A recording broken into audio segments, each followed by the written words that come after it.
Hi, I'm Dr. White, and welcome to Dr. White's Reading Corner. We're looking at our final chapter, chapter 20 in our book, Their Eyes Were Watching God by Zora Neale Hurston. I hope you've enjoyed learning about the book and these small little episodes that I've had about the book. And now we're looking at chapter 20. Last time I looked at chapter 15, and now we're looking at chapter 20, and we were looking at symbolism, and we also looked at the metaphor for our title of our book, Their Eyes Were Watching God. Today we're going to be discussing slightly some of the imagery that we find in the book as well, and learning what imagery means too, right? So oftentimes when you're reading something, there's a lot of imagery in the book. So let's see, imagery. The author uses imagery in order to allow the reader to see the beauty of the character.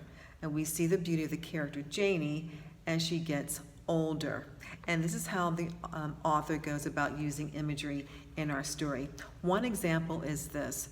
The men noticed her firm buttocks like she had grapefruits in her hip pockets, the great rope of black hair swinging to her waist and unraveling in the wind like a plume. So we see that even though she's in her 40s at this point, there's still something that's beautiful about her.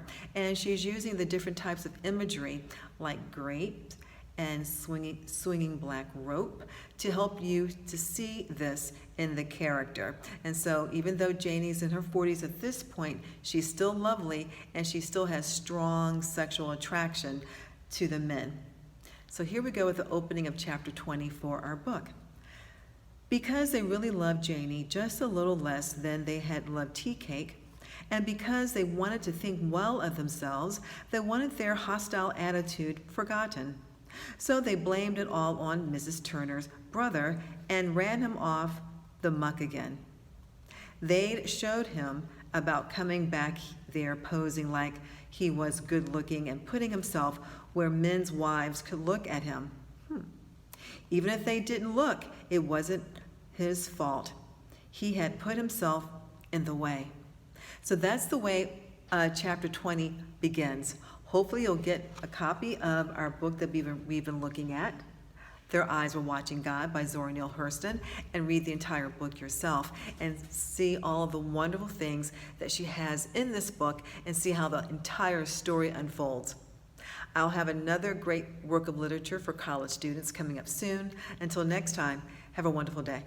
Bye-bye.